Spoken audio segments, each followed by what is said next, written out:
Hi everybody, and welcome back to Plastic Models by Regular Dude and part number 8 of the Tamiya 135th scale M2A2 Bradley.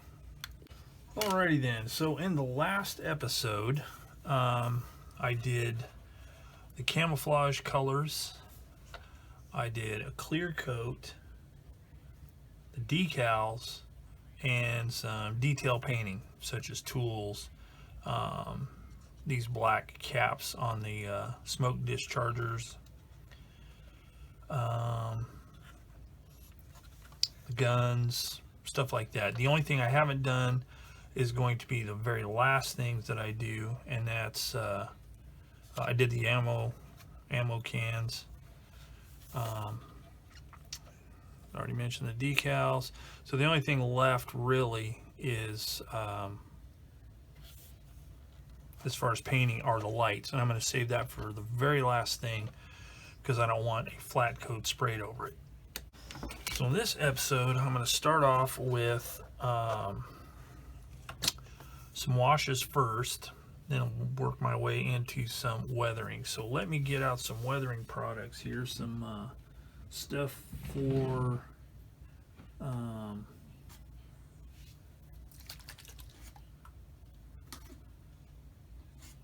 a wash, and we'll get cracking on that. Okay, for this initial pin wash, I am going to be using PLW Dark Green Gray MIG 1608 panel line wash. It's an enamel product. I use it on some other stuff. It says panel lines, but you know, it doesn't have to be just be used for panel lines. It be used for other things as well because I've done it. So this is what I'm going to use first. So it's just a matter of touching it to the detail, letting it flow around, and from there I can determine if I need to clean up any excess. So I'm just going to sample a little bit here, and then I'll do the rest off camera because it would be rather boring just to watch me do this for who knows how long.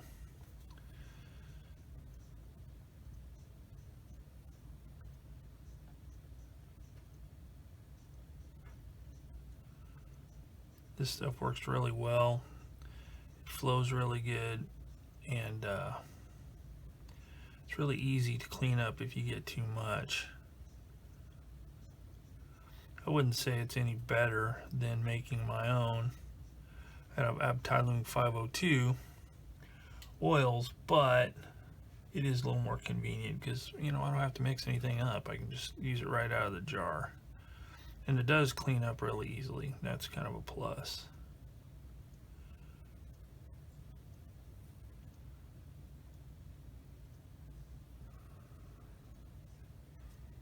So you get the idea.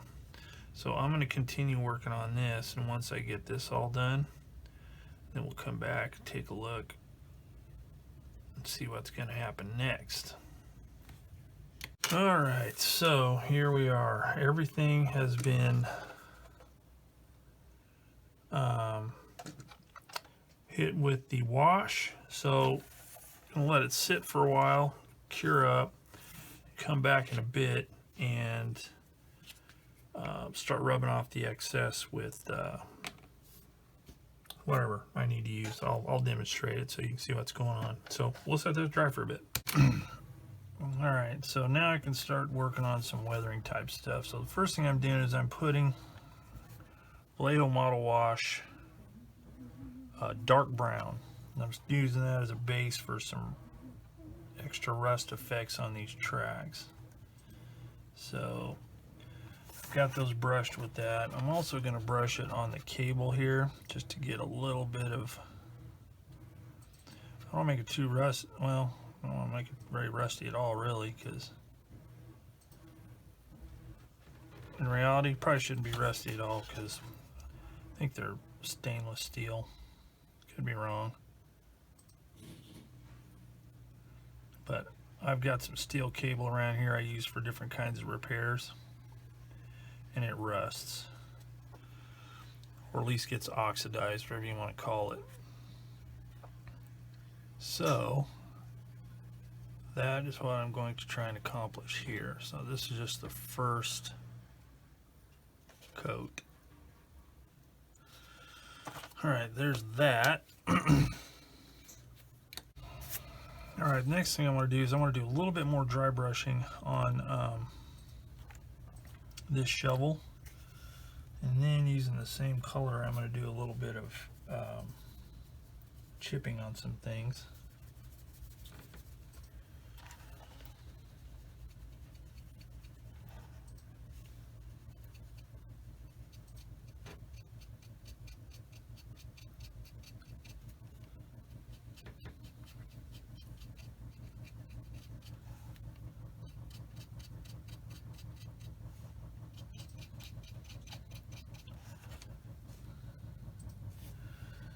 It's just a matter of getting some on the tip of the brush, getting most of it off,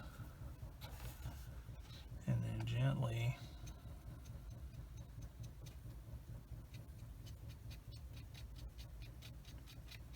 dry brushing the residual onto whatever it is. Yeah, that's much smoother gradation there. Much better. Okay, so that's all I want to do with the dry brushing of that. So next I want to try and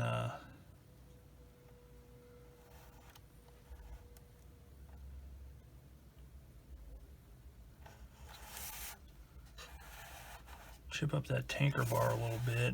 I don't know how successful I'm going to be because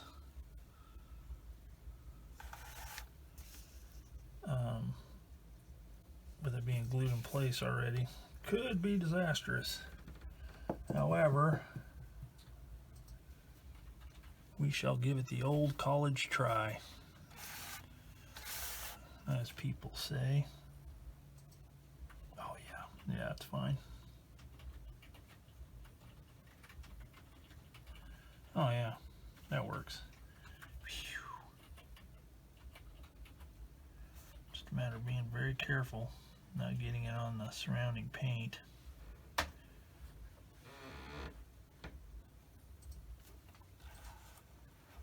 Yep, that'll do. That'll do. Okay, so we got that. So the next thing I'm going to do is I want to do a little bit of chipping on the handles to make it look like the wood showing through a bit. So for this, I'm actually going to be using sand/ivory Elfenbein Vallejo RAL 1001 because I want it to be kind of a ash color. And whether or not that's right, don't know.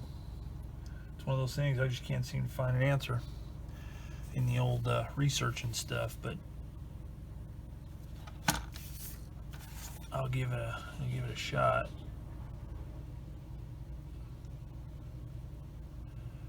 Just not too much.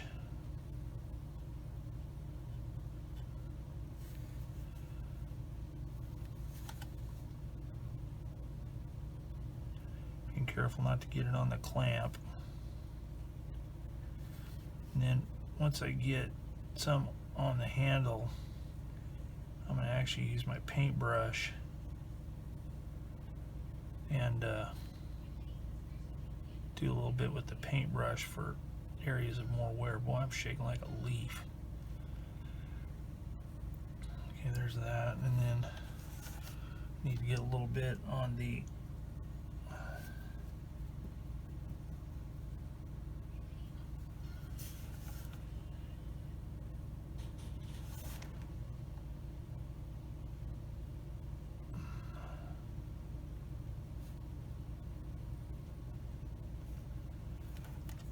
that's a little bit more than I want there, so I'm gonna, there we go. Then using the paintbrush, let's see,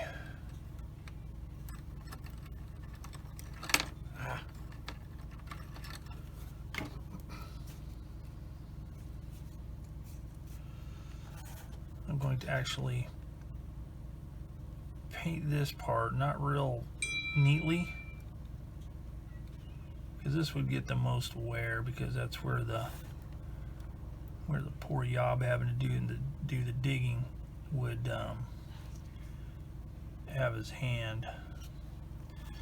And then a little bit of additional wear around the end of the handles, where they'd be a little bit more susceptible to chipping and such. Is this really the way it would be? I don't know. Using tools like this quite a bit in my job, it is very common for the ends to get chipped up and abused a bit more, dropping them on the ground, using them for hammers even though that's not what they're supposed to be used for,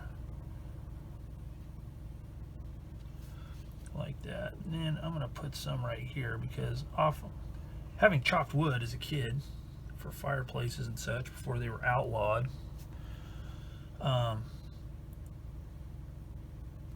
frequently I would whack this part of the axe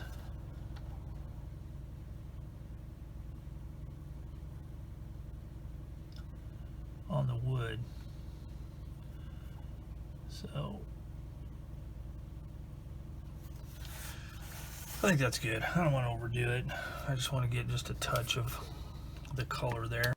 Alright, the next thing I'm going to do is I want to do a little bit of dry brushing.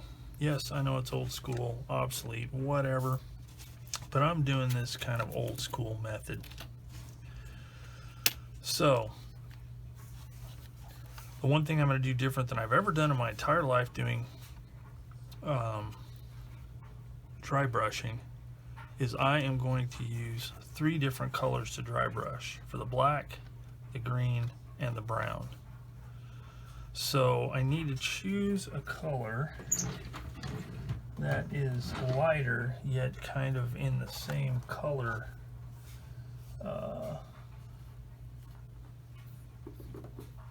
group. Let's see, without it being too drastic. So I may have to experiment a little bit here and then share my results. So let me get some paint ready, and I will start with the green, and we'll go from there. Okay, here's the color I've settled on. I'm actually going to use it on the black and the green because it's working pretty good. So I'm using khaki, marron khaki, I don't know if that's right, but khaki. Model color, Vallejo model color 70.988. Put some in this little dish here, using this brush right here. Just getting it on the tip of the brush like that. And then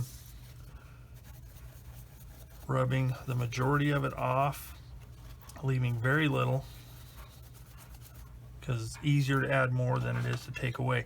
Now, I've already done some of this, and I don't know if it actually shows up in the video, but it is adding quite a bit of nice edge highlight there. So just like right here, I'm just rapidly hitting the highlights of the detail, and it's leaving some nice, and I'm doing it top to bottom, so if any gets on the actual color, you can maybe see a little bit right there. It looks like a little bit of, you know, not overdone, but some streaking right in there. And yes, it's an antiquated technique, but it's still effective. Not as a total solution, but as an enhancement to bring out some of the detail. So let's see if I can get this section right here good on video, and then I'll do the rest off video till I get to the brown, because I am going to have to do something different there, because I don't think this color would work on there. So I've got most of it off, and then I'm just lightly hitting it. It's catching all the highlights and the edges just to bring out the detail.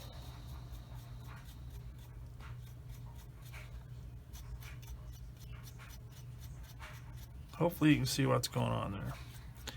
And you know what? It's an old method, but you know, it's pretty effective. I mean, for my style of building, I like it, because I have to say that I have become somewhat burned out with some of the more complex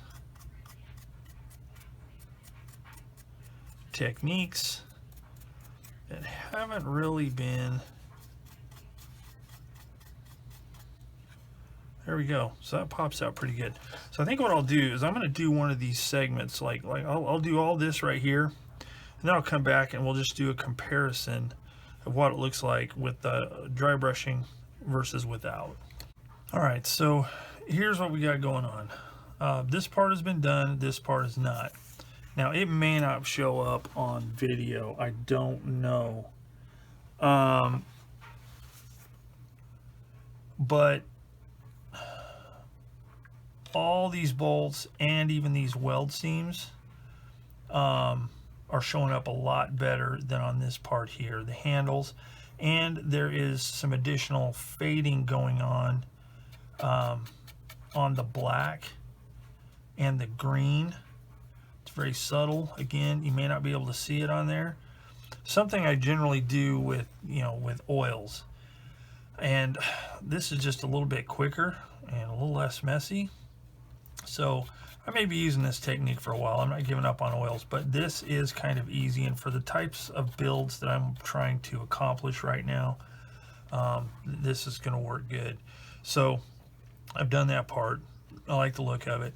And something to point out is there's a technique where people use with modulation, where they will paint their base color. They'll do different panels, maybe a shade different or whatever, but then people will go through and they'll use an extremely lightened color of the base color and paint all the details. Like all these bolts, they just dab them with paint, so they'd be like super bright.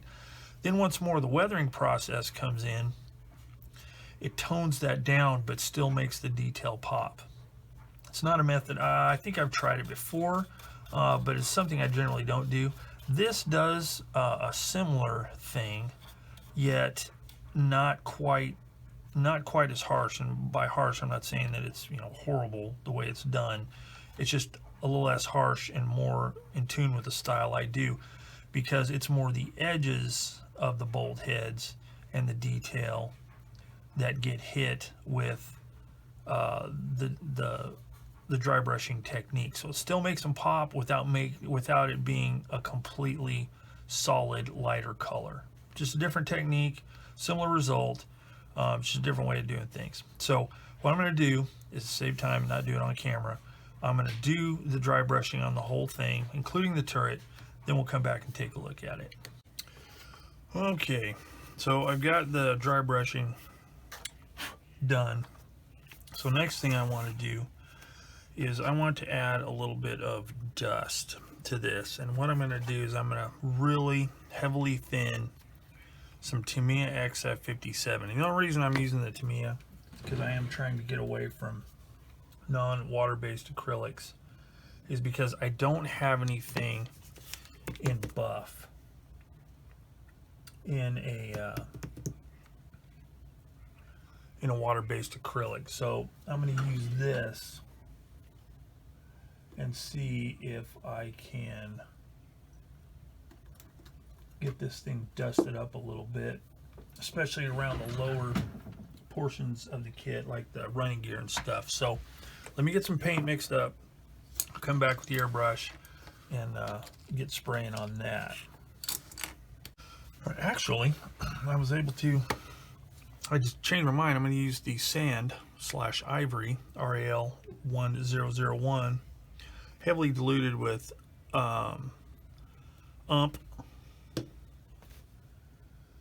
thinner, Ultimate Modeling Products thinner, and some flow improver. So we'll see what we get here. So let me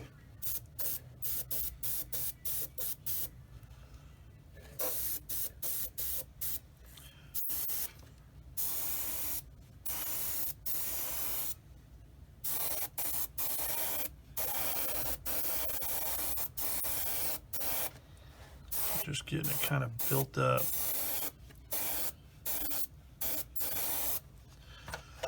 Along the lower edges, just to make it look like road dust.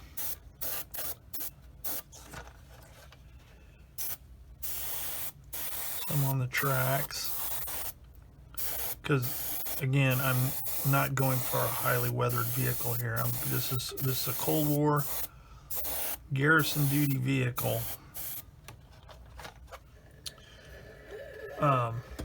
That's not going to be real like all muddy and dirty and stuff. So we got that right there. So I'm going to have to mix up some more because I ran out. But this is kind of what I'm doing here. I want to build it up a little bit. I don't want it to be real heavy. So I'll come back. And here's what I've ended up with, like that. So now the next thing I'm going to do, I think, okay, so I've got all that on there. Looks good, looks dusty the way I want it. Just real kind of an even coat of dust, like just from driving around on roads and stuff. Dry roads. So the next thing I need to do is I need to paint the lights and stuff like that. So I'm going to let this dry really well, and then I can start working on the final detail painting of this. Then we can get ready to move on to the figure.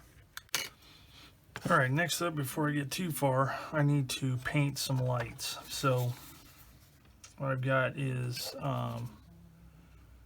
these red lenses here, red lens there, and just a regular headlight there. So what I'm going to do first is using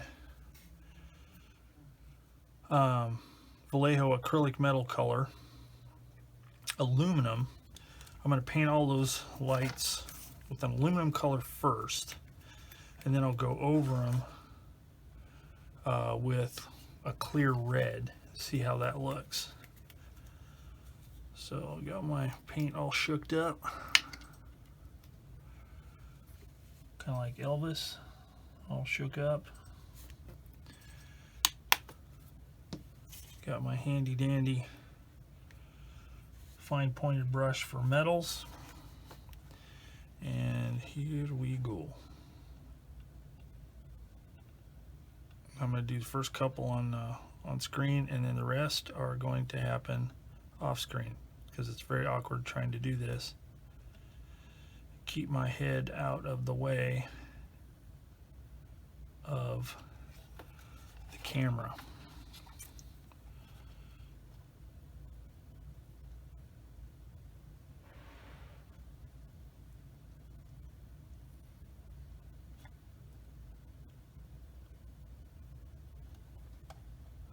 Okay, you get the idea? Okay, I'll be back. So there are the front lights red. And I just need to do the back lights red. And I'm using for this, thought I had clear red, but I don't. So I'm using gloss red X7 by Tamiya. And I've discovered that the best way to apply it for me, because I don't have any retarder or anything like that, is to just basically blot it on, kind of tap it on. Don't try and, you know, use a traditional brush stroke method, because it just don't work without a retarder that I can do. A lot of people brush paint with this stuff, but I've never had real great luck with it. All right, so those are done. Now I can let that dry. See what is up next. All right, the next thing I'm going to do, let me get some zoomage going on here, is I've mixed up some 502 Abteilung buff. Little more opaque than I normally use because I'm using it for a dust layer in the tracks. So basically I've got it mixed up here.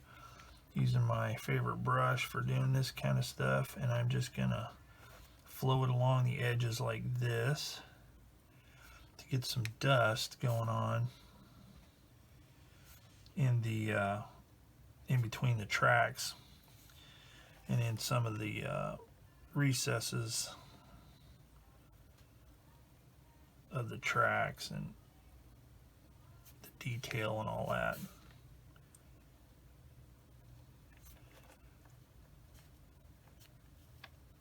Just to dust it up a little bit so it doesn't look all clean.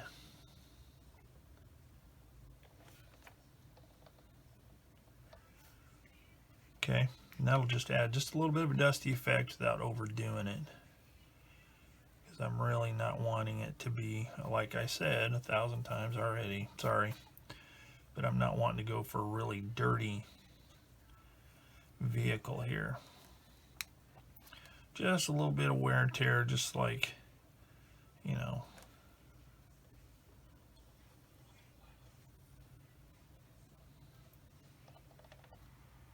just mainly road dust and stuff like that. As I said once, a garrison vehicle. So we did that side, we'll do the other side. All right, so there it is. I even did the wheels. So now it's just a matter of letting it dry. And then we can move on to the next thing. Okay, next thing I want to do with some oils, using light mud, Uptailung ABT 125 light mud. I'm going to start doing a little bit of streaking. Not a whole lot, but a little bit. So I'm going to just put some dots here and there along the top edges of some flat areas.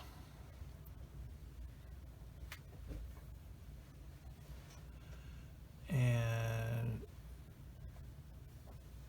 I want it to be really subtle. I don't want a lot of really big streaky looking mess.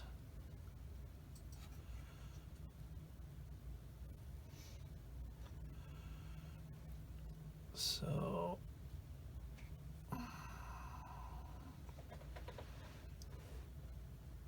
like that, that'll be pretty good. And then I'm going to do that all the way around, but I'll demonstrate what's going on here. And I'm just going to take, let's see if I want to use a different brush. No, this one looks pretty good. And then I'm just going to, it's a dry brush with no mineral spirits or anything like that on it. And just going to pull it down like that, just to create some dusty streaking.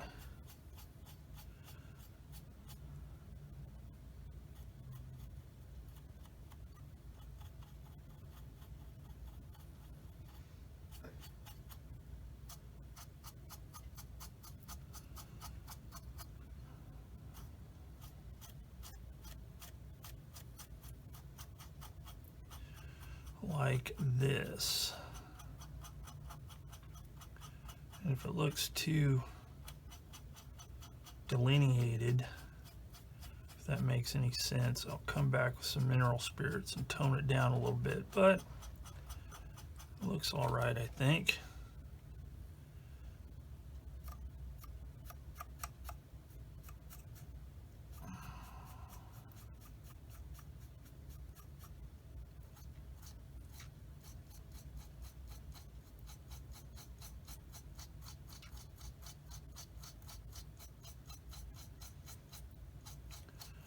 Won't really be able to tell till I see it on in a photo or video, because that's where I can usually tell if it's too stark. But just like that. So I'm going to go around the vehicle and do that. Okay, I've done quite a bit since that last little clip, but I've been doing a little bit of kind of experimenting for me. And what I've done is I've taken more of the oils, accumulated a little bit more along the bottom, in the back, the front with some splashes, built up a little bit more in here, a little more irregularly, to make it look like it's ran through maybe some puddles or something like that. And I also used, just to add a little bit of texture, I used some Vallejo splash mud, which is a light brown. It's kind of thin, so I flicked some of that on there. So just trying to get it dirtied up a little bit more on the bottom. But I think that's about all I'm going to do for that. So I'm going to let that dry for a bit. So I think I can start working on maybe getting some, oops, after it dries a bit, I'm going to start working on maybe some like muddy footprint areas, smudges and stuff like that from where the crew does their thing. And also I need to spray some exhaust staining around there. I'm also going to start working on a little bit of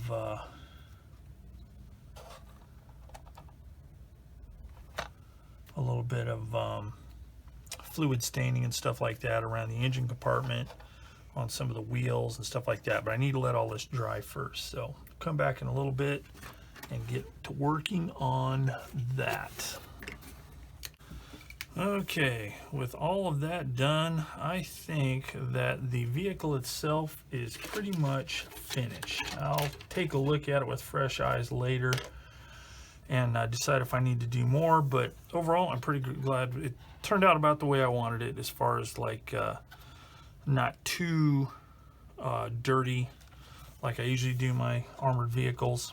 So that's that. So the next thing I need to do is I need to paint the figure, but I think I'm going to wait till the next video to do that, because you know, painting figures is not my strong suit by any means. So I'm gonna have to kind of bumble through it, and it's going to be kind of hit and miss with the actual video itself. So I think I'll end this video right here. So ends part 8 of the Tamiya 1/35 scale M2A2 Bradley project. As always, if you have any hints, tips, questions, concerns, or just want to chat, drop something down in the comment section down below and I'll get to you as quick as I can. So until next time for part 9, that's it for now. Thanks for watching. And as always, I will see you all later.